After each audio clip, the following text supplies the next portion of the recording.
What's up, everybody? Today we are going to talk about a knife that I've seen other people use and I had to get it for myself. I didn't have too much time with it, but this is the Cold Steel SRK 5.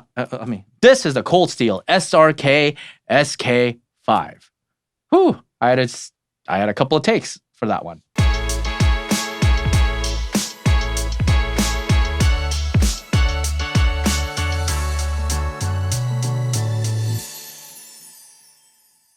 Like a lot of my fixed blades, I bought this one because I've seen it used in the field. By that, I mean the service. And if you haven't seen this knife, get ready because it looks awesome. Ready? Bum, ba-da, bum, ba-da, bum. Look at that. If there was ever an elegant tactical survival blade, I mean, this is it. This such a minimalist design, such a comfortable grippy handle, not the most ergonomically shaped like the curvature wise, but it'll grip. It's a nice grip. Has a guard, not on the thumb, but hey, I don't know why, but it adds to the aesthetics. And the first thing you notice when you hold this thing is that it's thick. I mean, this is like medieval toughness. Thick 6-inch AUS 8 blade. Clip point design, and of course for a tactical AUS 8 is a very, very common blade to use. Full tang all the way through. It's rubberized here, but I'm sure you can pummel with it. Cold steel has always been about tough knives. Tough, dependable knives, and this is, I think, the testament to their design and feature. Because seriously, this, when you look at it, when you feel it, when you use it, all you can think of is this is rock solid, it's tough, it's dependable. And Cold Steel obviously has sharp blades, so this thing is awesome. I actually like the fact that, unlike the leather neck versions, that there is no top thumb guard, because it allows you to have full thumb access for that fine work if you needed to ever do it. Not the best cutter per se for, like, let's say apples, but because it's so thick, but it'll do the job. It's weird because it looks tough and intimidating, but somehow minimalistic and graceful. You know what I'm talking about? This is a knife that you just can't help but fall in love, both in design and practicality. Not just from use, but check it out. This is $43. You can't beat a $43 knife for what this is. I mean, if you're talking about a SOG pillar, that's like a $200 knife, $150 if you get it on sale, maybe. I like the fact that it's grippy, but unlike some of the other tactical knives, it's not going to cut into my skin because it's designed so to be used while you're wearing a glove, or if there's liquid or blood on it, that it won't slip. So they tend to be really digging into the skin, but this feels grippy without the whole digging into the skin feature, if you will. I feel like this is one of those knives that will give me the confidence to do anything just because it's so freaking tough and thick and dependable. I know I use those words a lot, but seriously, how can you not keep repeating those words with this knife? The only downside is it is definitely not for delicate work. I think it is designed to be abused. It is designed for hard use, and that is where it excels.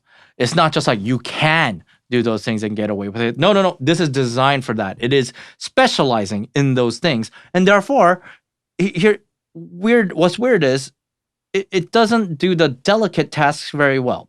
That shouldn't be surprising per se, but yeah, I expect, like, K-bar and other things, I can easily do kitchen duties with it.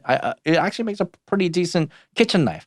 But this, not so much. I mean, it slices pretty well, but when it comes to actually cutting, you will have to do some pressure, a lot more than some of the other fixed blades I have. But it will cut, and it will be a fairly clean cut, but it's still not gonna, it's just not gonna be as clean as some of the slicers out there. So apparently SRK stands for search and rescue knife, and I don't know about the rescue feature. I don't imagine too many search and rescue volunteers, holding this or carrying this particular one. But I guess it kind of makes sense in terms of if someone was trapped somewhere, or you needed a tough knife or you were in a situation where you actually have to start hacking away at some wood, cutting rope, or stabbing, or or like having to cut through, let's say, fiberglass material or whatever it is. I think this, I would not question in terms of, oh, it's designed to cut through fiberglass. It's not, but I mean, what knife is? But I wouldn't hesitate to take this out and just pummel the thing, or I wouldn't hesitate to take this and just stab whatever it is I need to stab, or try and use it as leverage, try and pry certain things. I wouldn't. It doesn't give me hesitation at all with this thing, because it's just, I feel like that's what it's for, So it is a confidence building knife, definitely dangerous looking knife, and I'm sure it is because it's cold steel. I've only had, I mean, you can tell by almost like the flawlessness of this that I haven't had too many opportunities, let's say in the service, to use it. I got it toward the end of my service because, when I saw people use some of these, it was, I had some jealousy. I'm not gonna lie. Uh, so I bought this out of jealousy and covetousness. The sheath is worth mentioning because I can't see this working well for, I don't think it's MOLLE compatible at all. One way sheath, which is common. I like both ways, kind of like my Gerber strong arm, but oh well. Easy thumb open. I don't know why, but when I received this knife, it was covered in oil. I took some pictures and maybe I'll edit them into this video during post, but I have other cold steel knives and they're not like that. I wanted to ask you guys, are your SRK, like the SRK owners, is your SRK covered in oil, covered in lube, whatever that is?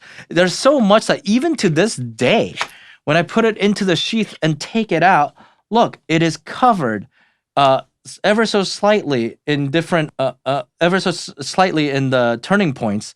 Just, it's covered in oil. It's still in here. You don't understand. I had to clean them out. I don't know how to clean that out from inside here, so I couldn't do it. But yeah, I had to actually wipe it all down, and then I was like, okay, I know you're trying to protect your blade, but come on, that thing is ridiculous. Tune in next time for another episode where I take another one of my blades. Again, bye.